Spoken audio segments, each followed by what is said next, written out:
কপাল ভালো হবে। এই রং দোকানে মানেন দেখে তো আজকে আমাদের এই কপালগুলোর অবস্থা এই। ঠিক আছে, যাই হোক, আমাদের সকালের কপালগুলো আল্লাহ ভালো করুক। যেরকম আমি আমার অসমাপ্ত আলোচনাকে এখানেই সমাপ্তি করে দিচ্ছি।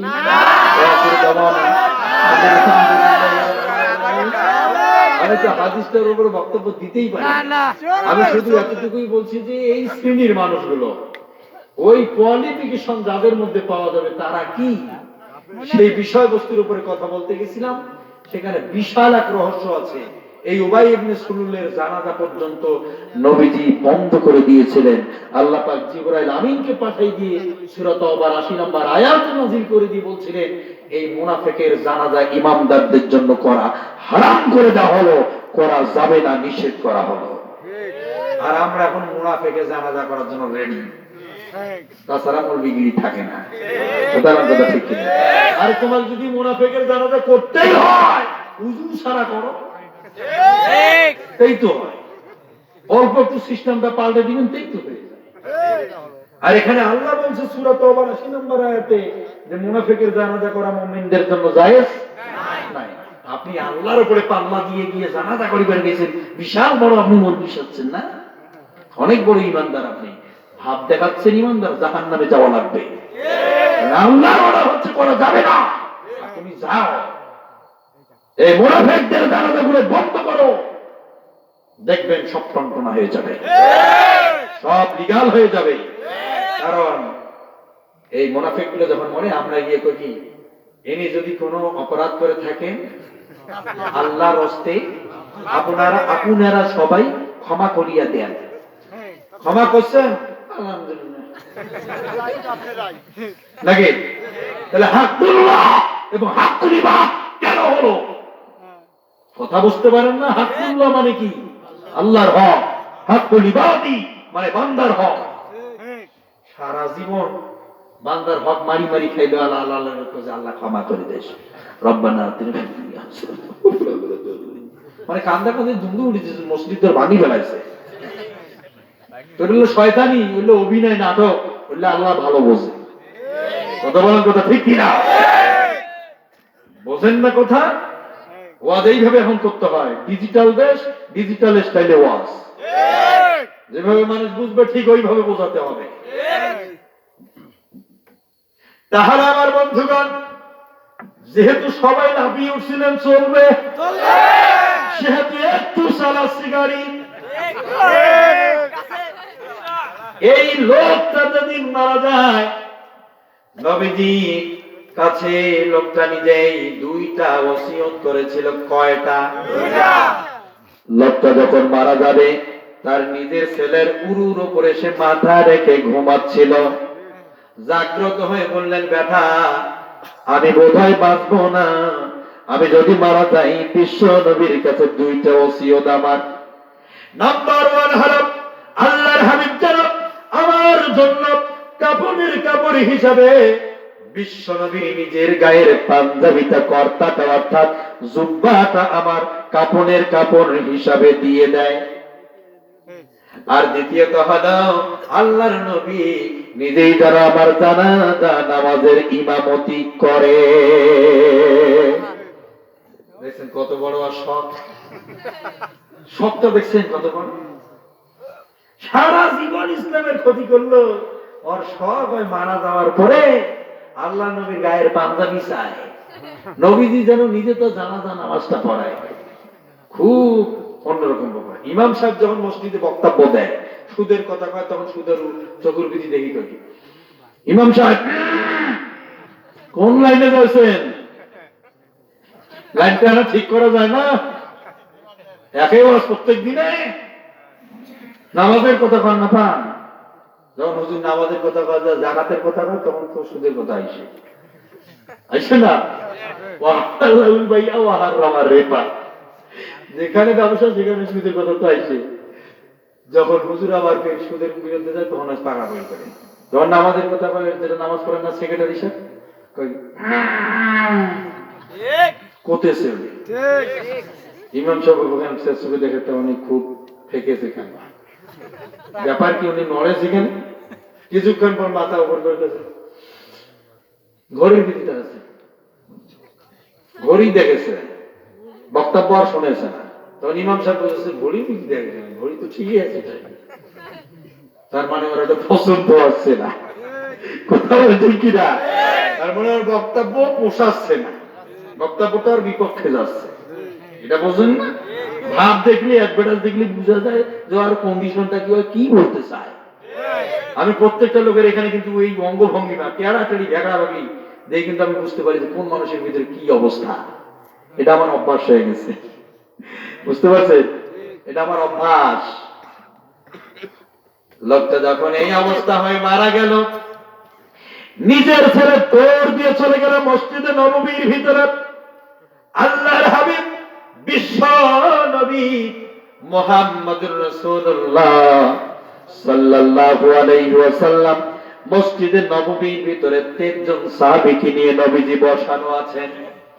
ওখানে গিয়ে উবাই ইবনে সুলুলের বাধা ঢুকে সালাম দিলেন, আসসালামু আলাইকুম ইয়া রাসূলুল্লাহ। আমার বাপ উবাই একটু আগে মারা গেল, 2টা ওসিয়ত করেছেন। নাম্বার 1 ওসিয়ত হলো আমার বাপের কাপনের জন্য আপনার পাঞ্জাবিটা দিবেন, ওসিয়ত করেছে। 2 নাম্বার হলো আমার বাপের জানাজা নামাজ আপনি ইমামতি করে পড়িয়ে দিবেন। বিশ্বনবী বললেন, ও সাহাবীরা রে, মসজিদের ভিতরে ও সাহাবীরা, তোমাদের একজন ভাই আজ মারা গেছে, নিতান্ত লোকটা ভদ্র মানুষ ছিল, আহারে কত ভালো মানুষ, এত সুন্দর মানুষ আর পৃথিবীতে হয় না। তোমাদের ভাই মারা গেছে, তোমরা এখন রেডি হও। সকল সাহাবীরা শুনতে পেল আব্দুল্লাহ ইবনে উবাই ইবনে সুলুল মারা গেছে। আল্লাহর নবী যেই মসজিদের ইমাম রে, ওই মসজিদের মুসল্লি আব্দুল্লাহ ইবনে উবাই ইবনে সুলুল। এখান থেকে প্রমাণিত হয়ে গেল যে মুনাফিকরা ইমামের পিছনে নামাজ পড়ে, নামাজ পড়ার পরেও নামাজ রাষ্ট্রীয় মর্যাদা পাক, এইটা মনে প্রাণে চায় না, কিন্তু নামাজ ছাড়ে না। ভাইরে নামাজি, কথা বলেন ঠিক কিনা? আরো জোরে বলেন কথা ঠিক কিনা? এই স্টেজের যত লাইট আছে সব লাইট গুলোর একটা বোর্ডের মধ্যে সুইচ আছে, আছে না নাই? ওখানে 1 করে দেওয়া আছে, যার কারণে পুরো স্টেজ ওয়ার্ল্ডের এলাকায় লাইট জ্বলে গেছে। যদি ওখানে 1 না করে ওয়াফ করে দেওয়া হয়, কি হবে? এখানে যেমন আমাদের দেশের লাইটের যে সুইচের বোর্ডটা, সংসদের ভিতর ছোট ছোট ঘরগুলো, সংসদের ভিতরে মন্ত্রণালয় বিভাগ, যে জায়গাগুলো টাকুয়াগুলো দখল করে ধরে বসে আছে, ওই জায়গাগুলোতে বোট রয়েছে রে ভাই। ওই জায়গায় যদি একবার কেউ 1 করে দিয়ে দেয়, পুরো বাংলার প্রত্যেকটা মাঠে ময়দানে ওয়ার্ল্ডে আলোকিত হয়ে যাবে। তুমি নামাজ পড়ো, ঢঙের নামাজ বেটা, তোমার শয়তানি করার জন্য বাউলা নামাজ পড়ো রাষ্ট্রীয়ভাবে। নামাজকে তুমি আনতে চাও না, তোমার এই নামাজ পড়ার অর্থ তোমার জাহান্নাম ছাড়া উপায় থাকবে না।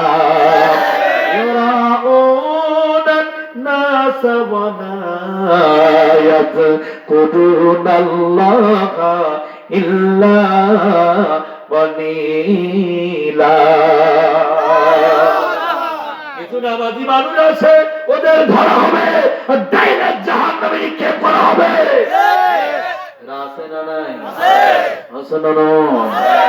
আল্লাহ নবী যেই মসজিদের ইমাম, সেই মসজিদের মুসল্লিকে আব্দুল্লাহ ইবনে উবাই ইবনে সুলুল, আর আপনি সলিমউদ্দিন আর আমি কলিমউদ্দিন ইমাম, আমার পিছনে যে মুনাফিক থাকবে না কোন ব্যাপার? কথা বোঝেন না? কোন বিষয় অবশ্যই আছে, আছে না নাই? বলতে হবে কথা আছে না নাই? তখন আল্লাহর নবী পাঞ্জাবিটা খুলবেন, কোন সাহাবী কোন কথা বলতেছে না, পাঞ্জাবি খুলে দিবে কাকে? মুনাফিকের নেতা আব্দুল্লাহ ইবনে উবাই ইবনে সুলুলের ছেলে এসেছে। বিশ্বনবী পাঞ্জাবিটা খুলে উবাই ইবনে সুলুলের ছেলের হাতে তুলে দিবে। ঠিক ওই সময় 3 জন সাহাবী গোল করে বিশ্বনবীকে ঘিরে ধরে বসে আলোচনা শুনতেছিলেন। ওই জায়গায় কোন সাহাবী কোনো কথা বলে না। ডানের দিকে পিছনে একজন সাহাবী, আল্লাহর নবী যখন পাঞ্জাবি খুলতেছে, সঙ্গে সঙ্গে পাঞ্জাবিটা টেনে ধরে বললেন, ও নবী, আপনি কার জন্য পাঞ্জাবি দেন? পাঞ্জাবি দেওয়া হবে না। পাঞ্জাবি টেনে ধরলেন, নবীজি তাকিয়ে দেখলেন এটা এমন একজন সাহাবী রে, আমি নবী, আমার পরে যদি এই পৃথিবীতে আর কোন নবী আসার রাস্তা থাকতো, কোন সুযোগ যদি থাকতো, তাহলে আমার এই সাহাবীটা নবী হয়ে যেত। যে আমার পাঞ্জাবি টেনে ধরেছে রে, এটা এমন একজন সাহাবী যার একক সিদ্ধান্তের উপরে নিজস্ব বুদ্ধি অনুযায়ী একটা সিদ্ধান্ত নিয়েছিল না, 13টা সিদ্ধান্ত নিজের বুদ্ধি দ্বারা মস্তিষ্ক খাটিয়ে দিয়েছিল। তার 13টা সিদ্ধান্তের উপরে আমার আল্লাহ পাক সমর্থন দিয়ে এ কোরআনের 13টা আয়াত আমার আল্লাহ নাজিল করেছে। হ্যাঁ আমার ভাইরা, যেই ব্যক্তি পাঞ্জাবি টেনে ধরেছিল ওই ব্যক্তি কোন সাধারণ সাহাবী ছিল না, উনি হলেন এমন সাহাবী, বিশ্বনবী তার সম্পর্কে বলেছেন, কেউ যদি পাহাড়ের ভিতরে ঢুকতে চায় জ্ঞানের, তাহলে আমার এই সাহাবী দিয়ে ঢোকা লাগবে। কেউ যদি জ্ঞানের সমুদ্রে প্রবেশ করতে চায়, কেউ যদি জ্ঞানের পাহাড়ের মধ্যে প্রবেশ করতে চায়, কেউ যদি জ্ঞানের সমাহারের ভিতরে প্রবেশ করতে চায়, সে যেন আমার এই সাহাবীর ভিতর দিয়ে প্রবেশ করে। পাঞ্জাবি টেনে ধরেছে আল্লাহর নবী, সালাম কি চলবে? কতক্ষণ চলবে? ঘুমাবেন না তো? আর কালকের মাহফিলের অবস্থা আমার কি হবে?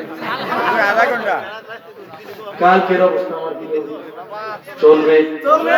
চালাবো? সালাম চলবে? কেমন করে ঘুমাও তোমরা, ও ভাই কেমন করে ঘুমাও তুমি, হজুর করে কাজা,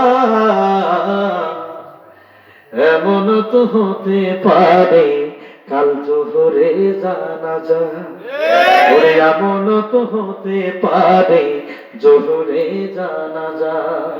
ঠিক কি না? হজর কি কাজা করা যাবে? যাবে না? যাবে কি যাবে না? হজরের নামাজ পড়তে হবে, অতএব গাড়ি চালানো হবে না।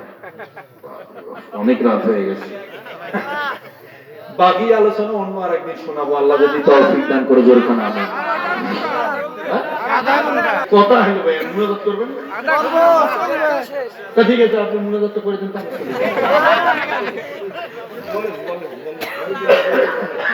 কি হলো সবাই বলেন? তাই আর যাবেন, অনেক রাত হয়ে গেছে। আল্লাহ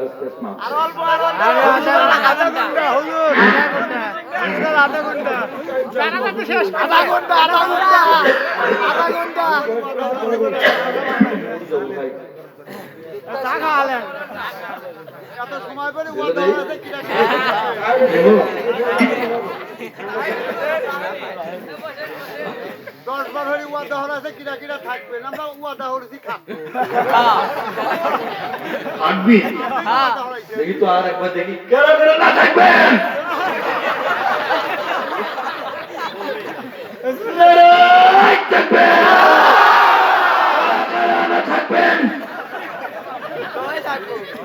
শুরু করছে।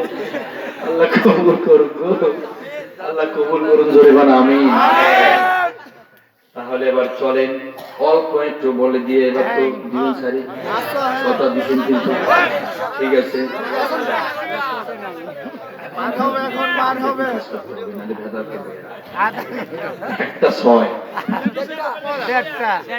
তাহলে চলেন, কাম টু মাই পয়েন্ট। কিচ্ছু করার নাই জুবায়ের, আজ লাভ হবে না, আধা ঘন্টা দেওয়াই লাগবে। আল্লাহর বান্দারা, যখন আমার নবীর পাঞ্জাবিটা টেনে ধরেছে কে? কথা বলতে হবে কে? সাহাবীর নামটা কি? সাহাবী কি কোন ছোট সাহাবী ছিল নাকি জ্ঞান কম ছিল? তারপরে বিশ্বনবী বললেন, ওমর রে, তুমি 2-4টা তার খারাপ গুণ দেখে তুমি বাধা দিতে পারো না। এই লোকটা যে আমার সঙ্গে উহুদের ময়দানে জিহাদের জন্য টাকা দিয়েছে, অথচ জিহাদের ময়দানে মুসলমানদের মার খাওয়ারও ব্যবস্থা সে করেছে। কথা বলে ঠিক কিনা? এই রক্তা বদরের যুদ্ধ যদি হবে, সেই দিন টাকা পর্যন্ত দিয়েছে, বাহবা দিয়েছে, উৎসাহ জুগিয়েছে।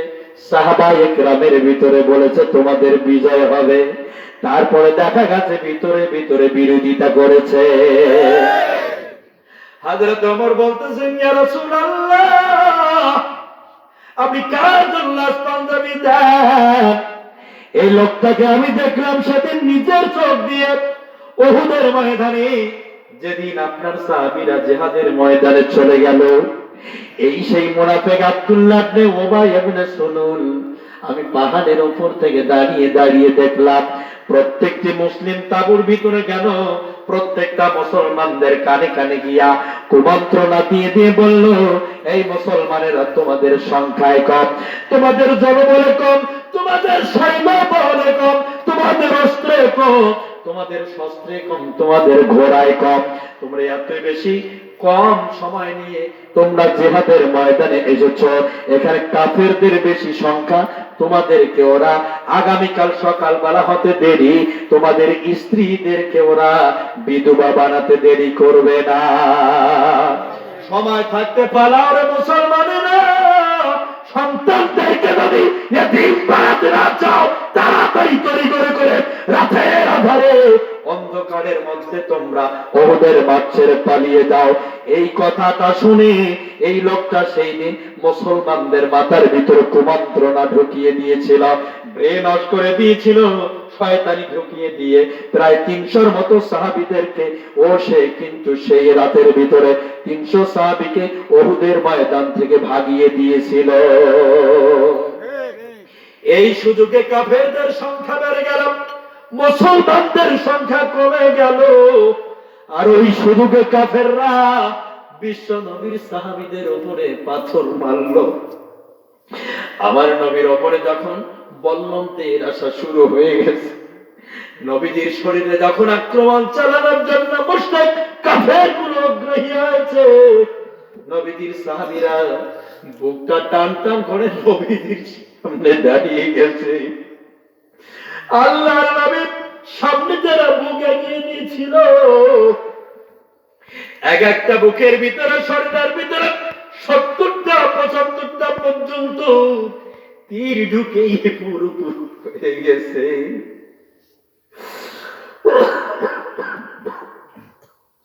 নবীজির সাহাবীরা সেদিন অসংখ্য উহুদের ময়দানে পড়ে গেছে। আল্লাহর হাবিবকে সেখান থেকে উদ্ধার করার জন্য অসংখ্য সাহাবী পাথরের আঘাত খেয়েছে, বল্লমের পার খেয়েছে, তীর ধনুকে পুরোপুর হয়েছিল। যেমন আজ বাংলাদেশ শুধু না, তামাম পৃথিবীতে কোরআনের উপরে যখন ষড়যন্ত্র আছে, মূর্তির পায়ে যখন যারা কোরআন রেখে দিয়েছে, তাওহীদি জনতার ঘরে বসে থাকতে পারে নাই, ময়দানে এসে বিচার চেয়েছে, গণ আন্দোলন করেছে, বিচার চেয়েছে, দাবি জানিয়েছে, এদেশের প্রশাসন আমার ইসলাম প্রেমিক ভাইদের বুকে গুলি ঢুকিয়ে দিয়েছে। উহুদের ময়দানে আমার ভাইরা, এই সেই মুনাফিক আব্দুল্লাহ ইবনে উবাই ইবনে সুলুল, তার ভূমিকার কারণে উহুদের ময়দান থেকে ৩০০-৩৫০-র মতো সাহাবী ওই সেই পথ দিয়া, গলির ব্যাগ দিয়া তারা বেগে পালিয়ে গিয়েছিল। যখন ওই সুযোগে কাফেরেরা পাথর মেরেছিল বৃষ্টির মতো, ঠিক তখন পাথরের আঘাত এসে আমার নবীর গালের মধ্যে লেগে গেছে, রক্ত জমাট বেশে উঠেছে। ওই চোটে দামটা মোবারক জীবিত ভেঙ্গে জমিনের উপরে পড়ে গেছে। জীবিত দাঁত ভেঙ্গে যখন দরদর করে রক্ত বেড়ে উহুদের ময়দান সাদা, বালুগুলো লাল হয়ে গেছে। আরে আমার নবী শিশুর মতো কান্নাকাটি করে জমিনে পড়ে গেছে। যখন কাফের গুলো, মুনাফিক গুলো প্রচার করে দিয়েছে, তখন কুতিলা মুহাম্মদ, কুতিলা মুহাম্মদ, মুহাম্মদকে কতল করা হয়েছে, মুহাম্মদকে হত্যা করা হয়েছে, আজ থেকে মুহাম্মদ আর বেঁচে নাই। এই কথা শোনার পরে মুসলমানদের হৃদয়টা দুর্বল হয়ে গেল, মনোবলটা নষ্ট হয়ে গেল। আহারে, আজ থেকে কার জন্য জিহাদ করতে যাব? আজ থেকে সত্যের জন্য কেন আমরা বাইরে যাব? কার জন্য যাব? যেন আকাশের চারটা ছিঁড়ে জমিনে পড়ে গেছে। এভাবে সবাই দুর্বল হয়েছে যখন কাফের মুশরিকরা দমূল ভাবে সিরুনি অভিযান দিয়ে ওহুদের ময়দান মুসলমানদের, আমার ভাইদের রক্ত দিয়া ময়দানটা লাল করে দিয়েছে। এই মুনাফিকের কারণে, এই মুনাফিকের আচরণের কারণে, এর ভূমিকার কারণে ওহুদের ময়দান সেদিন আমার নবীর মাথার ভিতরে, মাথার যে হেলমেটটা ছিল পাতিটা বাঁকা হয়ে চোখের একটু সাইড দিয়ে ভেতরে প্রবেশ করেছিল। হযরত ওমর বলছেন, ইয়া রাসূলুল্লাহ, আমি আজ কার জন্য পাঞ্জাবি না, যেই লোকটার ভূমিকার কারণে আপনার এত বড় সর্বনাশ, আপনার সাহাবীরা শহীদ হয়ে গেল, আপনি শিশুর মতো কান্নাকাটি করলেন, আপনার দাঁত মুবারক ভেঙে গেছে, আপনি সেখানে সেন্সলেস হয়ে হুঁশহারা হয়ে পড়ে আছেন। ও নবী, আজ আপনি সেই মানুষটার জন্য নিজের গায়ের পোশাক আপনি খুলে দেন, না দেওয়া হবে না, দিতে আপনি পারেন না। তারপরে আল্লাহর নবী পাঞ্জাবি দিল, মুনাফিকের গোসল করিয়ে দেওয়া হলো। গোসল করে দেওয়ার পরে বিশ্ব নবীর পাঞ্জাবি মুনাফিকের গায়ে দেওয়া হলো। মুনাফিককে নিয়ে আসা হলো মসজিদে নববীর বারান্দার সামনে। বিশ্ব নবী ঘোষণা দিলেন, ও সাহাবীরা রে, তোমাদের ভাইয়ের জানাজা এখন অনুষ্ঠিত হবে, জলদি বেরিয়ে আসো। সবাই বেরিয়ে আসলো। 13 জন সাহাবীর মধ্যে 5 জন বেরিয়েছে, একজন এখনো ভেতরে শেখে ওমর। ওমরের বক্তব্য হলো, আমার তো একটা কমন সেন্স বলতে কিছু আছে। আমি যে সেদিন নিজের চোখে দেখলাম রে, এই মুনাফিকটার ভূমিকার কারণে এত বড় ক্ষতি, সেই মুনাফিকের জন্য আল্লাহর নবী ডাকতেছে, আল্লাহর নবী আজ ইমাম সেজে তো কি হয়েছে, আমি ওমর ওর জানাজায় যাব না। আজ আল্লাহর নবী নন্ত আমার কি, আমি যে আমার নিজের চোখটাকে বিশ্বাস করতে পারি না, এত বড় সর্বনাশ করলো। আর আকাশের দিকে ওমর, আকাশের দিকে তাকিয়ে তাকিয়ে মনে মনে বলতেছে, ও আমার রহিম রহমান, কেউ বুঝিতে পারে না তোমার শান, কেউ বুঝিতে পারে না তোমার শান। তুমি কেন এখন একটা আয়াত নাযিল করতেছো না? তুমি তো কোরআনে বলেছো, লা তারফাউ আসওয়াতাকুম ফাওকা সাওতিন নবী, আমার নবীর কথার আওয়াজের উপরই তোমাদের কারোর আওয়াজকে উঁচু করো না। আল্লাহু আকবার। অতএব তোমার হাবিবকে আমার জিজ্ঞাসা বা থামিয়ে দেওয়ার মতো কোনো ক্ষমতা নাই, কোনো পাওয়ার নাই, কোনো অধিকার নাই। তোমার হাবিবের কথার উপরে আমি কোনো বক্তব্য দিতে পারবো না। ও আমার আল্লাহ, সেদিন আমি ওমর তো একাই দেখি নাই, তুমি তো আমার চেয়ে বেশি ওহুদের দেখেছো। তুমি এখনো করো একটা আয়াত নাযিল করো না। বিশ্ব নবী যখন আল্লাহু আকবার বলবেন, ঠিক ওই সময়ের মধ্যে হঠাৎ করে চোখ দুটো কেন জানে মসজিদে নববীর বারান্দার ছাদের উপরে চলে গেল। কে যেন আকাশ থেকে আসতেছে আর বলতেছে, ইস্তাগফির লাহুম আওলা তাস্তাগফির লাহুম ইন তাস্তাগফির লাহুম 70 মাররাতান। আল্লাহ 80 নম্বর আয়াত চলে আসলো। জিবরাইল আমিন ডান দিকে দাঁড়িয়ে বললেন, ও নবী, একবার দুইবার না, এই ফালাইয়া গফিরাল্লাহু লাহুম পরে বলা হয়েছে, ও নবী মাররাতান, 70 বার যদি আপনি নিজেই নবী হয়ে আজ তার জন্য দোয়া করেন, তারপরও আজ আপনার মতো নবীর হাতকে আমার আল্লাহ রাব্বুল আলামিন কবুল করবে না। শুধু এখানে যে আজকে এই আব্দুল্লাহ ইবনে উবাই ইবনে সুলুলের জন্য যে আজ মক্কায় আইনটি তৈরি করা হলো, শুধু আজ মক্কা না, মুকাররমা না, মদিনাতুল মুনাওয়ারা না, আজকে বাংলাদেশ ভারত শুধু না, পাকিস্তান, ইরান, ইরাক শুধু না, সোমালিয়া, বসনিয়া শুধু না, তাম পৃথিবীর জন্য ইন্টারন্যাশনাল ভাবে বক্তব্য আল্লাহ পাক দিয়ে বললেন, যতদিন কিয়ামত হবে না ততদিন পর্যন্ত এই আইনটা বহাল থাকবে। যারা আব্দুল্লাহ ইবনে উবাই ইবনে সুলুলের মতো চরিত্র গঠন করবে, আজকে শুধু উবাইকেই ক্ষমা করা হবে না, ওর মতো যারা তৈরি হবে, ওর মতো কথা বলবে, ওর মতো চলাফেরা করবে, ওর মতো আচরণ বিধি হবে, ওর মতো কথাবার্তার ভাব আদান প্রদান করবে, শুধু আজকে ও না, ওর নাতি পুতি সেলা সামুন্ডা কিয়ামত পর্যন্ত তাদেরকেও ক্ষমা করা হবে নয়া করে। আরো জোরে, আর জোরসে বলো, ক্ষমা করা হবে। মুনাফিকের জানাজা করা জায়েজ আছে, আরো আধা ঘন্টা লাগবে।